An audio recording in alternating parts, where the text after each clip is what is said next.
gentlemen, it's lovely to see you. Al, welcome back to London. Good to be here. Logan, always love good it here. to see you as well, my friend.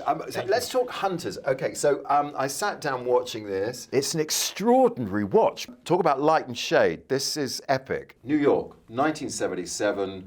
The Nazis are walking among us still, undercover, and you guys are hunting them out. After World War II, the U.S. government, project called Project Paperclip, they gave immunity to Nazi scientists, engineers that came over and worked on our space program and worked in various government programs, and were given new identities and new lives, and they took them.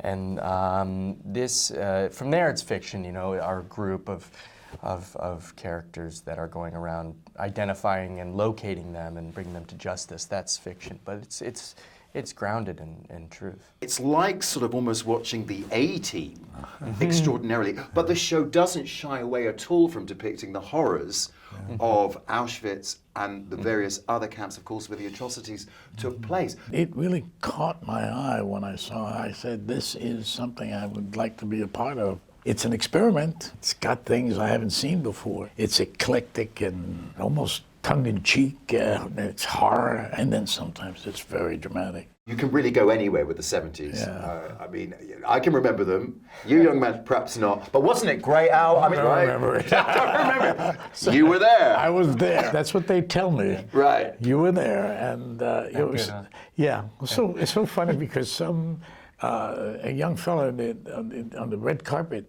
said to me, you received the BAFTA award 44 years ago.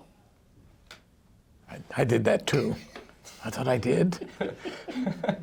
What, 44? How could you say 44 years? There's no such thing as 44 years ago. The explosion of fame that you experienced after The Godfather, I mean, as someone who's very much a theatre actor, a method actor, and someone who basically went cup in hand to all those old theatres, in the smoke-filled days of New York in the 60s and 70s. I mean, is that an adjustment that took a while for you, Al, when you found yourself in the front of the engine with all that fame at the time? Yeah? It's an odd thing because we tell a story of Bob De Niro and I, who vaguely knew each other from New York in the late 60s, and so we actually met once.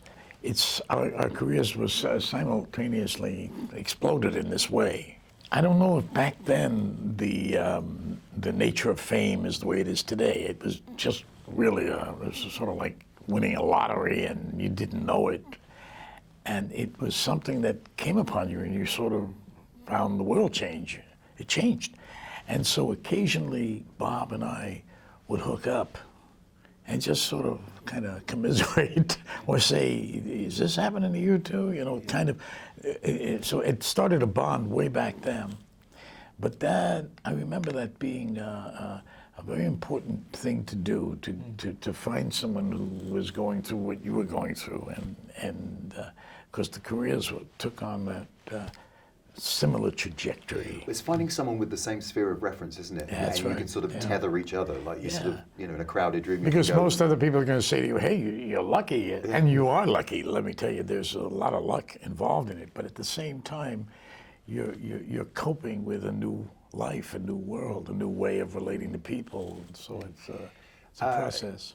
You boys have made it fun. It's not just about you two. It's a great ensemble piece. It's very fresh. It's something like I've never seen before. Oh, that's Best of British with it. Thanks for coming back. You so much. You young man, all the best for a very bright future. Thank God you bless so you much. both. Appreciate Perfect. it. Thank you. Yeah.